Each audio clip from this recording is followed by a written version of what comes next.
Priska akanyana kente akayishika bitera umwisho wa reteri ya safu wahimirwa witsembabazi umutambirungu bucira wanyina kazarwa yatitaweza ubuturuma kabutera yasinga n'abarizi irokoshwe yobishye kanukwe bitura iroko gende Priska iroko gende Priska wagenda umwisho wanje humure mane yesa kwine Priska wagenda iyambari awokanye na kente nirutwita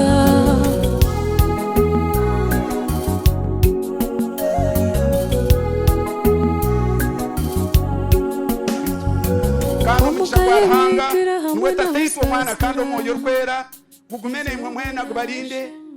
gubamanyisa amakuru gwa Kristo kuzarwa no kubafera abataka mwikirize bamwikirize abamwikirize bagumeyo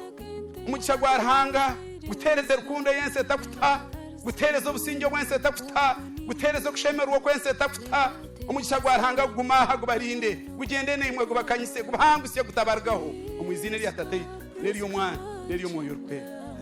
mukama vere wanje humure mane yesa kwine Priska wagenda iyambari awokanye na kente ninza kusima ibanyakato yabare byone murabiremo yabare kumushashore kirungi abo ko bimurabiremo nibingi kunoja ngutikira birecyo okagize roti naheza tinchenda mwebari charoti mwebari kushashara nyakato numbimanya byona umunyanya kona nyakato barabire mwebari kumukurata mwebari kumuhise kitinsa mwebari kumukunda nisima ekayo mugore saba musime mwebari kutukunda mwebari kukunda nyakato mwamukunda nitomani mutukunda yujuni hatutakira na muramu wetu numunyanya zitu mwebari nyakato tinguza kujya ntigendo kunde igini numukundana numugamba kimwe numukora kimwe rahagogo mugishago barekera umwisho wanje humure mane yesa kwine Priska wagenda iyambari awokanye na kente nirutwita Priska wagenda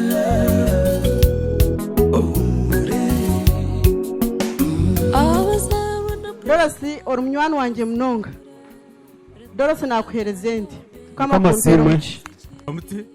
kandi tokerezana tutangana ndiwe twaza kuherezende mukama simu ngweno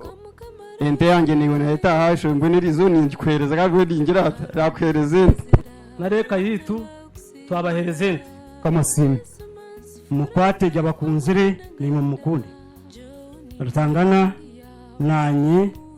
nakwende mukama simu noshutu wano mangu ninyenda kuherezente konkananye kunoja mtumwanyeta nantari kugihereza mbweno rawo beno rutangana nakwende mbwena hataritangana ijo katerezente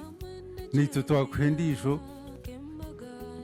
okagiha mutabana wanjye nanye nagikwereza Joyce bona bakusibura bucira wabo iroko genda shwerwe bazaranganize bari mbashkunta kwirente nkakozire kinakwende izo nkingira umwisiki wanje wa presente yabantu bihereza babo mbona mukasese kasese zikari kwerezente mukama gumeneye akwente twereza koko kukira munonga. Thank you for trusting my family. Tuija kuherezente ayebareba abaitu abauruzaro n'amatungo rubujuko kanondewa munonga mpento ndichamuzino na kwente yebareba rutangana na kwente yebareba ndi nyakato nyowe no mukazi wanje twakwerezente mukama agumeneye